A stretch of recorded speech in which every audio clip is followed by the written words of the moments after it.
Sales doesn't need to be hard or overcomplicated. That's not my way of saying that sales is easy. Rather, I'm saying that you can have a successful career in sales if you develop a process and execute on it consistently. This channel is dedicated to what a sales process framework could look like and showcasing the different best and worst practices around the different steps of a sales process. The intention is to publish short, weekly videos that are easily digestible with clear action items that you can begin doing today. Welcome to Sunday Sales Staples. Today's topic revolves around questions you can ask during a discovery call. If you haven't heard the term discovery call before, then I would encourage you to check out my overview video, which is linked in the description below. When you're on the phone or in person for this type of call or meeting, the agenda should be focused around your prospect, and it's your job to uncover as much information as possible to help you build a compelling story as to why they should invest in your product, solution, or service when it comes time to give them a proposal. I said this in my discovery call overview video, but discovery calls are where deals can be won or lost. This does not mean you are pitching your product and closing business on discovery calls. Rather, the more information you receive from your prospect, the more value propositions you can link to your product. That is why it is extremely important to have a list of questions at the ready when you're with your prospects for the first time. Now, I have conducted discovery calls on my own in the past. I have shadowed others on their discovery calls, and I have coached teams on discovery calls. In my experience, there are four categories of questions that you can ask.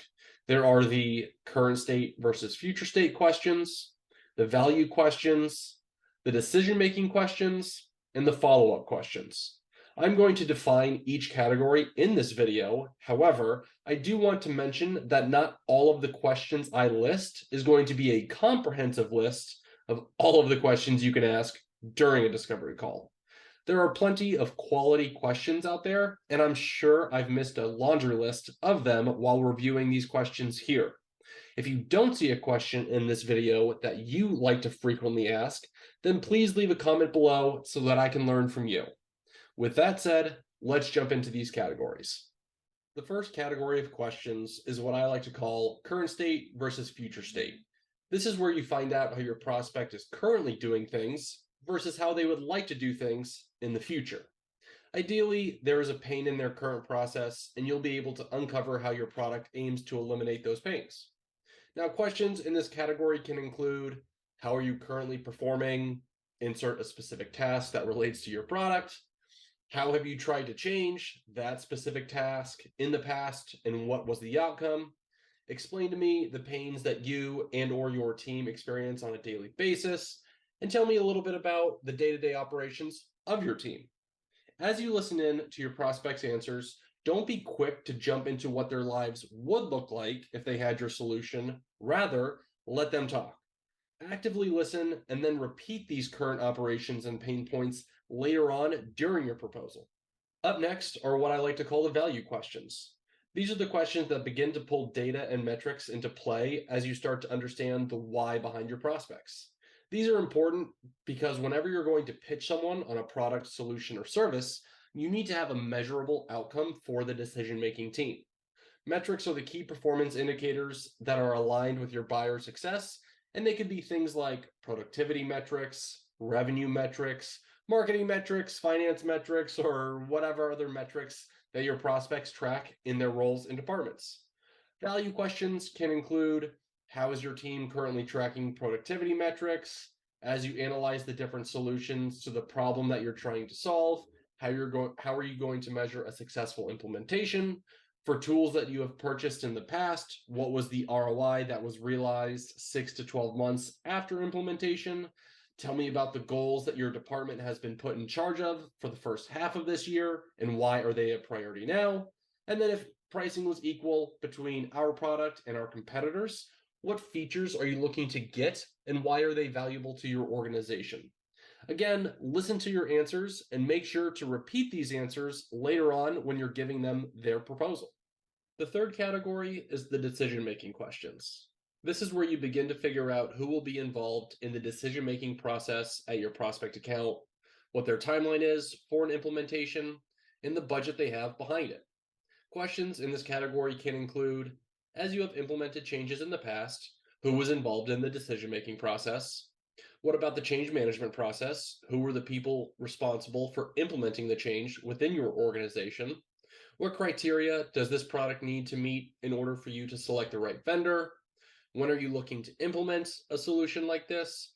And then which department is financially responsible for this solution? On a discovery call, you'll likely be meeting with one person who can act as your champion throughout the opportunity. However, it has been reported that there is an average of 6 decision makers with whom you will interact. It is up to you to understand each decision maker's criteria, their buying motivation, and budget for solutions like yours if you want to win the business. Having an understanding of their decision process will help you manage the customer journey and the internal expectations with your sales leadership on when deals will close. And the last category that I like to include are the follow-up questions. These are the questions where you pry deeper into your prospects' answers. It's up to you to peel back the layers of your prospects' onions to get to the core of the problems they're experiencing. Too many times in sales, I have seen professionals listen intently to a prospect's answer, but then not follow up with the prospect for further clarification. A prospect may say something like, "My current invoicing system causes errors nearly every day." And the salesperson tends to jump into a response. They'll say something like, "Our invoicing system doesn't cause any errors, and we can remove the headache from your current vendor for you." This is terrible, and I do like to challenge folks to dig deeper. Instead of going into pitch mode, ask your prospect a follow-up question. Something like, "With these daily errors, what impact does it have on your business?" Your prospect could then say something like, "These errors have caused a 20% increase of invoices being submitted and paid after they become due." You could dig even deeper and ask, "What happens when invoices are past due?" And your prospect could say, "We end up owing a small amount of interest to our vendors, which cost us just over $10,000 in the last 3 months." Boom. That's your full value pitch right there when it comes time to a proposal. With these 2 follow-up questions, you can build a story behind your invoicing system and say, "Our invoicing system has a 99.8% on-time accuracy rate, which means we will reduce the 20% increase of past due invoices that you have seen with your current vendor, and we will save your company an estimated $10,000 per quarter by switching to us." This is a much more powerful statement and has a measurable impact with the decision-making team. Now that wraps up this week's overview of discovery call questions, and I appreciate you checking out the video. If you want to dig deeper into discovery call questions, I highly recommend checking out some articles that you can easily find on Google. Some people will have similar questions to mine, and others will differ, but at the end of the day, it's up to you to craft your own discovery call question strategy, and I do hope there were some key takeaways that you can begin using today from this video.